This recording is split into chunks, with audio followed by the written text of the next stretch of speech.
Gatorade. Is it in you? It is. It's good. It's in our Wildcats, too. Chris Smith alongside Alex Dingman here at Collin Center. Going to kick things off talking about the women's volleyball team making themselves a playoff run. They are this week's Team of the Week.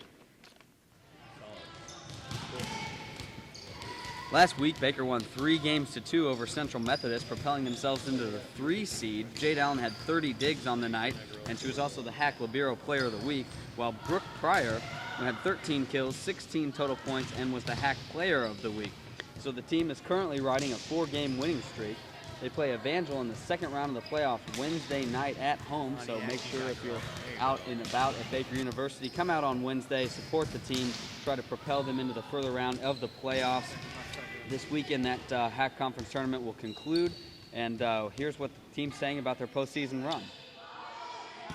Last year, I feel like we peaked a little soon, and then we kind of tanked towards the end. So I feel like this year we're doing the right thing, peaking at the right time, and that we're on the hit way up. So we're still going. I don't know. Right now, everything's been working for us. Just our hitting's awesome, our serving's awesome, our passing's been there. We're able to let go of mistakes. Just everything's been working, and we're really confident right now with everything. So we're hoping to go in tomorrow with a win against Evangel, and then win a conference championship on Saturday. So, thanks. I expect them to come out with all guns blazing. They're a really scrappy team, a good team. We're going to have to come out with our A game and really play hard to win. But I think that we have the right team to do it this year, and we got beat by them in conference play earlier this season, so we're looking for some revenge. Congratulations to the women's volleyball team, and good luck on the rest of your season and campaign. Let's move on now to some Baker football. Probably the most painstakingly devastating loss I've ever seen. Undoubtedly the best college football game I've seen all season. Great game against Mid-America. Well, I hate even really bringing it up again, but it was a tremendous college football game. Unfortunately, the Wildcats did bow out by 1 there, 42-41 in double overtime. Mid-America deciding to go for that 2-point conversion there at the end. Can't really blame them for that. They're at home. They're trying to get that, number 1 seed, at least winning the conference championship, and they do indeed. They get that completion there to end things, and the Wildcats had about 6 or 7 different opportunities where they could have possibly closed that game. A couple field goals got blocked there, unfortunately, a couple chances to get some turnovers, but a tremendous effort by the Wildcats. Richie Bryant, once again, over 180 yards rushing, 3 touchdowns. Tyrell Spain with 84 yards receiving, a couple touchdowns, and that one 33-yard touchdown he had was really something to see. Clint Benj absolutely tombstoning someone on that play, so that was nice. But the Wildcats now in a position where they're kind of on the brink here in the national picture. They still got Avila, but it looks like they're going to need a little bit of help here going into the weekend. A couple teams going to have to lose possibly for the Wildcats to get in there. But the real weird thing is that Missouri Valley somehow still ranked ahead of the Wildcats. Those pollsters are sure interesting. It's a little fishy. They're ranked number 12 in the country. We're currently sitting right on the cusp at 16, irregardless of our victory over them here at home. So need a couple things to happen, but certainly some encouraging signs from that Man U game. Testament to the Baker Wildcat football team. The reason they went for 2, Mid-America, Coach Dugart told me after the game in an interview, was that he didn't have any confidence in his defense that they could stop Baker if they went to triple OT. Yeah. And he figured in the third round of OT, obviously you have to go for 2. So he said, well, we finally have a little bit of momentum.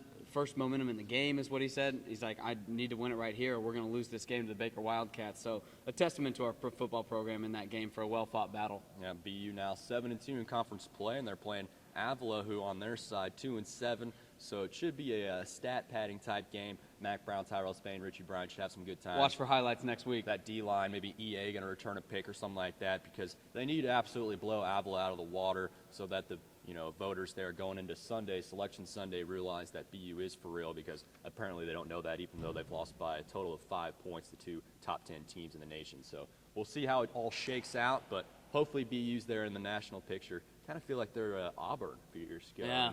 Hopefully we're not left out of the scene there, because I definitely think BU could play with anybody. So. Oh, certainly deserving. Let's move on to the prep ranks. Baldwin High, disappointing loss against a very tough and stereotypical large Holton team. Yep.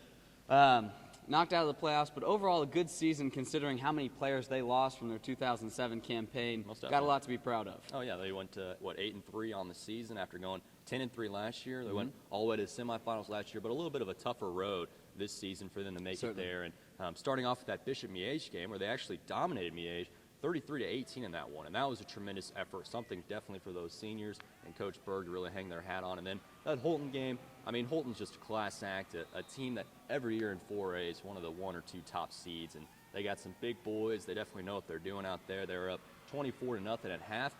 Baldwin High actually winning that second half 14-0, so they only lost by 10 in that one, and really it's a testament to Coach Mike Berg and his great coaching to be able to go in there at halftime absolutely getting dominated, but then come out here and have some offensive success. And Sam Beecher once again getting a touchdown, 26 rushing touchdowns for the season, over 1,700 yards rushing and 1,700 yards rushing, so 3,300 yards rushing the last couple seasons, and pretty ridiculous stats for him. Tremendous effort, testament to the offensive line as well, doing great things in that whole senior class. So great effort by district champions for 2 years in a row.